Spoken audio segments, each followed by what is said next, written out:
Next up, we've got Jill Gregory, who's the Chief Marketing Officer of NASCAR. Jill has been driving transformation at NASCAR for a long time, both through digital and social first strategy, but she has had to pivot her business super fast and can't wait to hear a little bit more about that. Welcome, Jill. Jill, how are you? Good, Gary. How's it going? Thanks for having me. This is an amazing forum you put together. Yeah, Andrea, honestly, I was going to interrupt. I'm trying to do a good job today. While she was introducing you, I was going to give her some daps. This is going to be, no question, the crowning moment so far of Andrea's career at Vayner. This format is going to live forever. There's something very special in these first two interviews, and I know you're going to keep us going with that, especially with the cool news at NASCAR as being such pioneers in this, and we'll get into that in a minute. I also have the luxury of interacting with you here and there and doing some work together. I find you extremely sharp, and I'm really excited you're here. And because of what I just saw with Marcel, ARod was easy on Twitter. I want to give a big shout out to everybody who's on Twitter right now and sharing. You're making this very interesting for a lot of people. It was just really fun to see all the hype that Marcel just got. And I think I'm excited to see what the quotes and the things you're going to get. So right off the bat, because I'm going to change up here, I move fast. What is your Twitter handle if you know it? I don't know how active or not active you're on it, because I want to make sure the audience, because it's really interesting what's going on in there.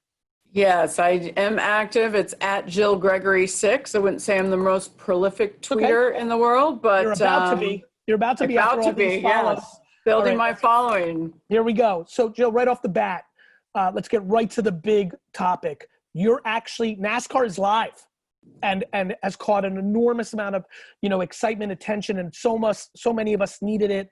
I saw, I'm always listening. So an ungodly amount of people watch NASCAR for the first time because they just needed some sort of fix. Take the floor for 3-4 minutes and give us the 411 on what happened there. Catch up the people that don't know, and let's just get right into one of the more interesting case studies during the COVID crisis. Yeah, thanks, Gary. I mean, we are live. We raced last night. It was about midnight. We got kind of wrapped up. We had a little weather, which kind of at least provides a little bit of normalcy to us. Weather's never our friend, but we went back racing on May 17th, which was last Sunday, put together an amazing event. No fans. First time ever in our history to not race in front of fans. Had to do it with a procedure and policy that turned upside down, but we were able to deliver live sports to an amazing audience on Sunday and then again last night. And, obviously we all know we're sports fans. The public is starved for live sports content. So we knew going into it, we had a huge responsibility, but we had a huge opportunity to bring back live sports. And we knew we were going to have our core fans there. They've been dying for us to come back, but we knew we were going to have a whole new set of eyeballs, curious about what NASCAR is all about, trying to understand what we were all about, and just consume sports. So it was a ton of work trying to get to this point. We're all navigating through a new normal. Marcel said it, you said it. Nothing is the same, but the core product that we have is the same. And so we're just trying to figure out how to deliver it to all of these new fans at a time when they are open to receiving it. So it's been a great experience so far. Get us down and dirty to as much as you're willing. I'm really, this is why I decided to host it, because I want to go there. How insane were the conversations, leading up to that decision? Being the first, literally, I am such a fearless, kind of character. And literally that last week, I told my operating team, we will not be the first people back in the office in New York because of fear. Because I don't want to be first. I don't want to be first. I want to be the fast follower. It's incredible the courage it took for you to go there. How contentious with your fellow C-suite executives, how much fear, the teams carry a lot of weight. Yep. You got the Gibbs and this and give me something, give me an exclusive here, Jill. I'm trying to make this VaynerX thing marketing for now, a hot thing. I need an exclusive here that travels kind of sports business journal. Give me a nugget. Help me here, Jill. I'll give you the scoop. I will say, Gary, there were probably 68 different versions of a schedule to come back. And we were in debates on the governor of South Carolina versus the governor of Pennsylvania and Tennessee, and really being caught in all of this political conversation. It must have gotten gnarly. You try to stay out of that. You're being, concerned that you're being kind of put into a situation that you don't want to be in. I think we just had to stick to, okay, what is physically possible? And to your point, we are an industry that is very fragmented. We have a ton of different stakeholders. Everybody's got an opinion. And I will say that piece was pretty gratifying. Everybody wanted to go back racing. Everybody, I think, had the butterflies. Someone said it the other day in one of our meetings, we finally feel like a driver feels when he's strapping into the car, for the Daytona 500. That's how we felt going back racing, because it was a huge risk. You guys talked about risk in this last panel. And, it is much, I guess, easier to be that fast follower. But we knew 100%. that we had to be bold. We had a chance. We had to take it. And, it actually went much more smoothly than we could have hoped. But every single week, every time we do it, there's a new set of parameters. I think that's the hardest part about State what by we're all state, navigating right? through. State by state. It's constantly changing, and there's no consistency. It's kind of, at the decision of folks that you don't have any influence over. So it's been an interesting, usually we have a cadence. We know where we're going to race and what we're going to do. We're all planners. We kind of know what we have to deliver. And this has been, okay, whatever you did yesterday, rip it up, because we're starting from square one again today. And that's been the 2 months of work that's gone into it. Breaking news, marketing for the now hashtag is now massively trending on Twitter. I'm giving Marcel and Jill all the credit, nothing to me and ARod. And Jill, you are getting absolutely bombarded with your handles. So I'm excited for your new friendships. So everybody who's watching right now, screenshot, use the hashtag marketing for the now, use the Zoom URL to get some more people in here, let them register and join. We've got an hour and a half left. Jill, let's go. I really like that part of what I did with Marcel. When we launched Vayner Sports, 50,000 people emailed me and DM'd me of joining the company, all shapes and sizes, men, women, 90-year-olds, 9-year-olds. You are doing something right now that I know that an ungodly amount of young women in my community are aspiring to be, which is to be at the tippy top of the sports world. I'm sure when you were introduced for a whole crew of like, this is the CMO of NASCAR, they're like, look at this, right? Like people, it's unfortunate that people still think that way, but I think you're a massive inspiration for a big audience. How did your career start, and how did you get to the apex of the marketing sports world? Yeah, I think that, again, and like Marcel said, you get your first entry point and you got to make the most of it, right? Who were you in high school? Who did you think you wanted to be? High school Jill says, one day I'm going to grow up and be... High school Jill, I think, wanted to be a sports anchor. Love. Yeah, wanted to, couldn't play. So I was a tennis player. That wasn't going to go that far. So always loved sports. So thought that, sports anchors would be the right way to go. What happens to college? Quickly to college, Jill. What happens to college, Jill? College Jill worked at the local, we had a radio station on campus. We had a newspaper, digital and social wasn't quite where it is today at that point, but just excited to work at the paper, and quickly found out that print journalists didn't make that much money. So,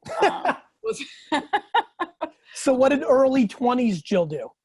So I got into sports marketing, worked at an agency. I worked for clients. We were doing on-premise promotions to watch NBA games and, getting people to drink more beer. Miller Beer was one of my clients at the time. And I'm like, wow, you can make a living going out to bars and watching Golden State Warrior games. And it was, I've quickly found out that you could make, have fun doing it and make a living in sports. And so after that, it was relationships that parlayed everything into the next opportunity. Talk to me about NASCAR in a traditional versus digital environment. Back to a lot of marketers here. Where are you finding wins in traditional? Where are you finding wins in digital? And where are you finding losses in traditional? And where are you finding losses in digital? If I give you those 4 boxes, how do you think about that when you hear, whether it is as your role as CMO of NASCAR, or knowing that you've got your hands in other things, whether the boards, your personal observations / things that you're seeing as a leader? Yeah, so a couple of years ago, Gary, we were very traditional, very formulaic, if you will, big television commercials. We had institutional inventory with big TV partners, and we flipped that upside down and started going digital and social first.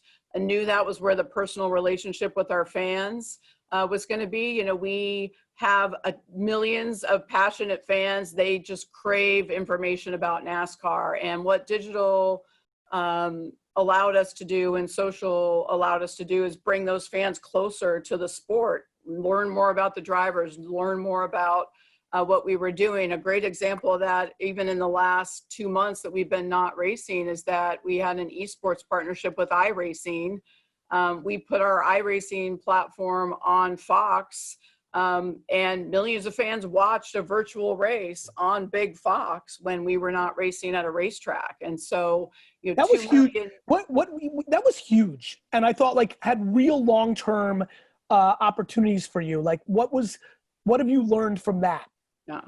Well, 2 things. I think one is that's, we always knew it was a gateway to new fans. We've constantly got a stated goal to get younger and more diverse in our fan base. We know once people taste NASCAR that they're hooked, but we got to get us in front of more people.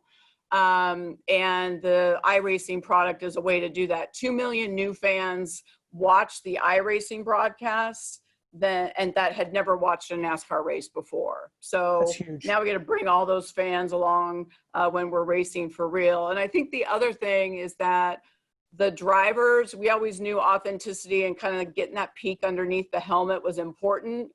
But when the general public can look in and see, one of our drivers in their slippers, in their house, the kid walking in, ruining the iRacing broadcast because she hit the wrong button on the remote, really relatable to what we're all going through in this current situation.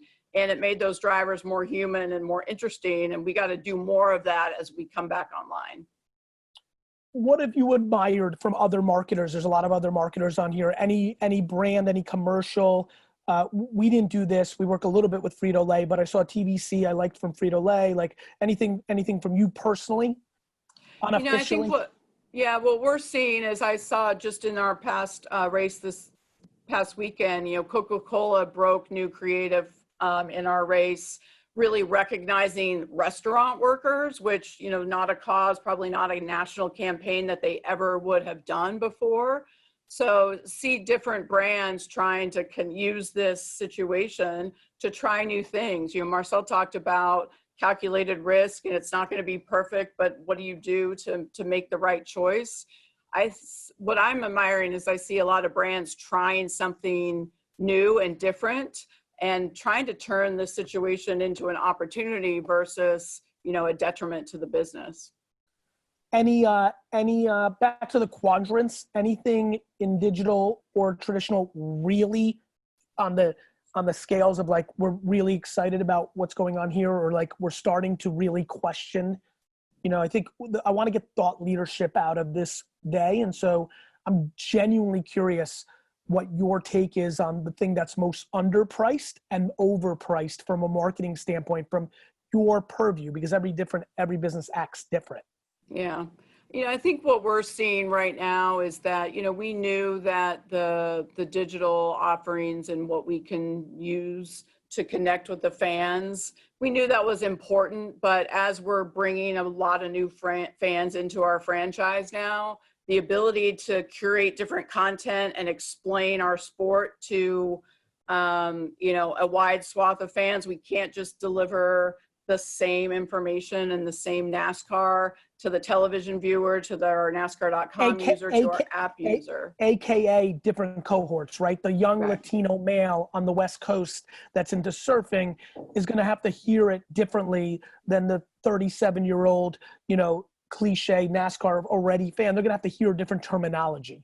They absolutely will. And we have to explain it to them, give them a reason to watch. I mean, we can't just say, hey, it's a sport and get too insider with everything. We have to speak directly to that fan on the West Coast. And, you know, we knew we had to do a little bit of that, and we would change messaging maybe throughout a season. I think what this situation's showing us is each and every week, we've got to customize different messages, curate different content. We revamped our entire NASCAR.com offering this past weekend because we knew a lot of new fans would be coming and they would have really no idea how to follow NASCAR. So we're using all of our different offerings to teach different fans and find that sweet spot on what's going to make them care. Social networks, as we're getting towards the end here, you personally as a human, what's your favorite person or account to follow? Anything stand out? Well, I got to say, I'm a huge Chrissy Teigen fan on Instagram. Like, who isn't? You know, I'm using as an escape. You know, as Marcel Yes. said, I observe a lot. I like to see people that are taking a really aggressive approach and reinventing themselves or inventing themselves and defining themselves. So, you know, what we're seeing is our drivers have a big chance to do that. It's a big step. You know, you got to put yourself out there. But I think that what we've seen is that when our drivers do more, then they get that reaction. So, you know, I think there are a lot of influencers and folks that are doing it right. And, you know, it's our chance to take a lesson from all of that and push it with our own drivers. Let me keep milking my time until they kick me out here. Audio, podcast, Spotify's ad products, you know, how much or how little has audio hit your radar, and what's your thoughts on its potential? You know, it hasn't really, I mean, it's hit our radar in terms of the analysis of what we should be doing. You know, I think we had a pretty robust plan to get a little more involved in that space as the season progressed this year. You know, as of Friday, March 13th, Friday the 13th, no coincidence, when we stopped racing, No coincidence. a lot of those things were turned upside down. Yeah, I think the other thing we looked at, not audio related, but just with TikTok and our drivers. I mean, no one would have foreseen in March that, you know, that platform has grown the way it has. We got to figure out the right, well, you did, I know. How do we make that, you know, turn that into an advantage for us too? So I think call me. I got ideas. Jill, thank you so much. Anything, All right. I know they're trying to wrap me up, but I've just enjoyed this and I want to give you at least 1 minute. Anything we didn't touch on that you're excited about? Yeah, I'm just excited that we're back racing and excited that we have a chance to expose what we know and love about NASCAR. And it's not about cars going around the track, it's the storylines. We now have a chance to showcase all of that. Come watch. We'd love to have you, and we think we'll turn you into a fan. I love it. Thank you so much for being on. Thanks, Gary.